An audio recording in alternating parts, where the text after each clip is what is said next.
Ninaitwa Mary Hospicia Kafyome, ni mkufunzi katika masuala ya mawasiliano ya umma na uhusiano na umma, na kwa siku hizi mbili nilikuwa hapa Hospitali ya Rufaa ya Mkoa wa Dodoma, ambayo tumekuwa na mafunzo kwa watumishi pamoja na wakuu wa idara kwenye mawasiliano ya kimkakati na uhusiano na umma wa kimkakati. Kwa ujumla mafunzo yalikuwa ni mazuri.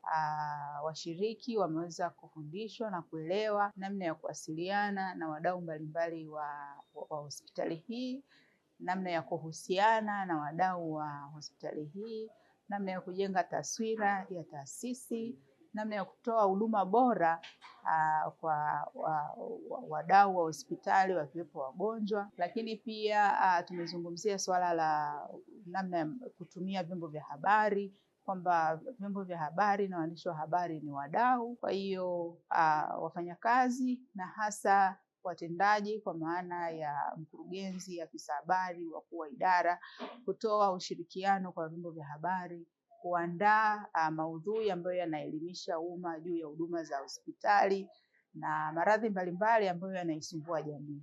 Kwa hiyo kwa kweli mafunzo yalikuwa ni mazuri, na tuna imani sasa utekelezaji wake unaenda kufanyika na hivyo kuonyesha tija ya mafunzo haya, kama ambavyo imesisitizwa sana kwenye ofisi mbalimbali za uhusiano na mawasiliano na umma, kwamba watendaji wa vitengo hivi wawe na mawasiliano na kufanya uhusiano wa kimkakati na hivyo kuwa na matokeo.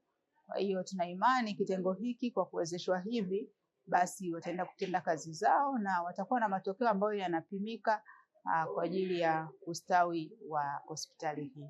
Asante sana.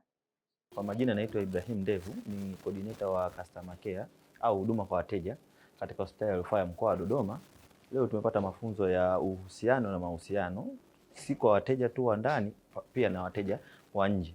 Kwa hiyo mafunzo yametuelekeza jinsi ya kuwasiliana na wateja na jinsi gani tunaweza tukatoa taarifa za hospitali, pamoja na jinsi ya kuwaelekeza wateja ya kupata huduma.